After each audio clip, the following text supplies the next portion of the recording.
Assalamualaikum warahmatullahi wabarakatuh. Perkenalkan, nama saya Muhammad Diki Ronzaki dengan ujung nil 30, dan saya akan membahas konsep simbiosis industri atau EIP. PKS sebagai jangka simbiosis industri. Pabrik kelapa sawit atau PKS adalah agroindustri besar di Indonesia, ideal sebagai pusat simbiosis dan eko-industrial PAK EIP. Industri aliran dan produk limbah. Produk utama PKS yaitu crude palm oil atau PCO dan palm caramel oil atau PKO. Dan limbah utama PKS yaitu POME atau palm oil meal effluent, dan juga serat, tandan kosong, dan abu boiler. Untuk rancangan simbiosis yaitu ada pemanfaatan POME atau kaya bahan organik dan mudah difermentasi dan menjadikan sumber daya berharga. Yang pertama, biogas plant, yaitu POME menghasilkan CH4 untuk energi listrik PKS, dan juga pabrik pupuk cair organik effluent IPL diolah menjadi pupuk cair atau liquid fertilizer. Yang ketiga, budidaya mikroalga. Nutrisi POME mendukung pembesaran mikroalga sebagai bahan biofuel. Untuk pembahasan selanjutnya akan dibahas oleh teman saya. Selanjutnya, simbiosis serat dan cangkang sawit. Limbah padat biomasa dari proses pengepresan dan pemecahan inti sawit memiliki potensi energi besar. Yang pertama, pembangkit listrik biomasa, yakni serat dan cangkang dibakar untuk listrik dan uap panas, yakni steam. Yang kedua, industri briquette dan wood pellet, pemanfaatan limbah untuk bahan bakar padat bernilai tinggi. Yang ketiga, boiler industri, yakni digunakan sebagai bahan bakar untuk boiler industri skala kecil.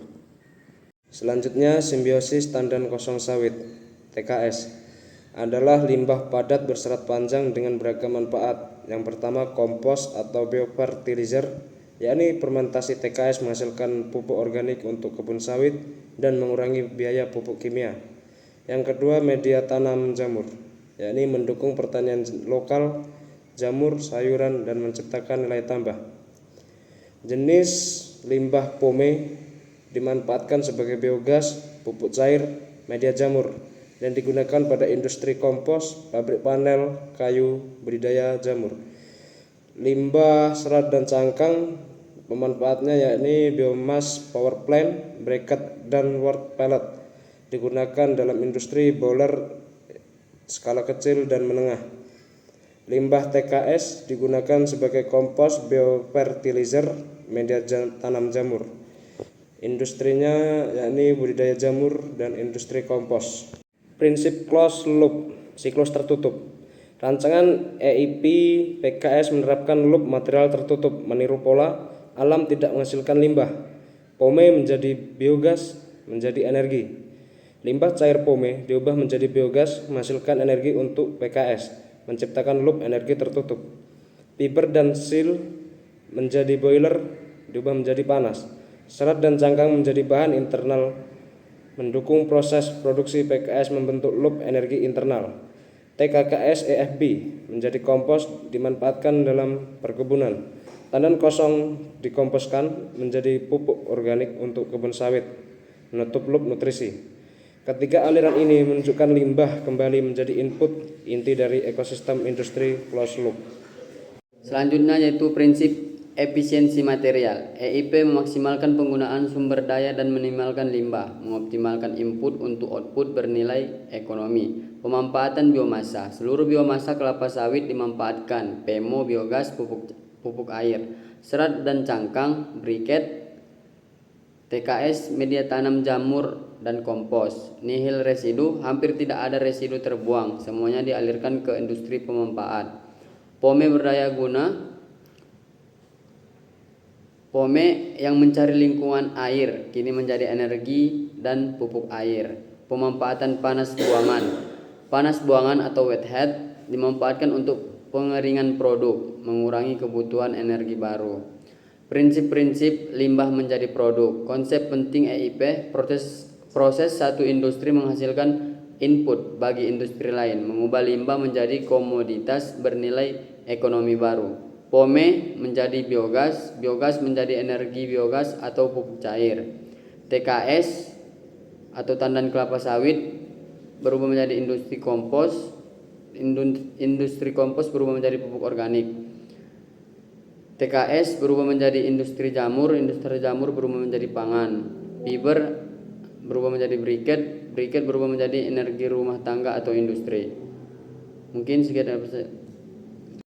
Baik, di sini saya akan melanjutkan materi berikutnya, yaitu prinsip simbiosis industri. Di mana prinsip simbiosis industri ini adalah hubungan saling menguntungkan antar industri melalui pertukaran material, energi, air, dan informasi. Yang pertama ada POME, byproduct exchange ke industri biogas, nutrien siling ke perkebunan, energi terbarukan bersama. Berikutnya ada TKS, material substitusi untuk kompos atau media tanam, penyediaan biomasa untuk energi, closed loop system. Yang berikutnya ada serat dan cangkang, energi silang ke industri lain, pengolahan lintas industri atau karbon aktif, kolaborasi infrastruktur. Yang selanjutnya ada minimasi dampak lingkungan dan keuntungan. EIP PKS mengurangi dampak lingkungan dan memberikan keuntungan ekonomi serta sosial.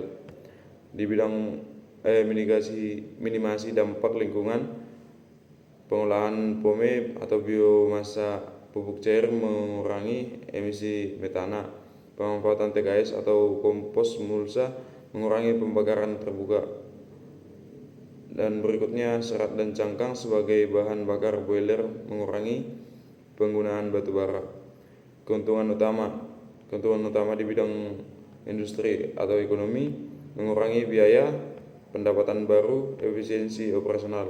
Di bidang lingkungan, pengurangan pencemaran, pemanfaatan berkelanjutan, zero waste. Di bidang sosial, menciptakan lapangan kerja, kesehatan lingkungan, pemberdayaan komunitas.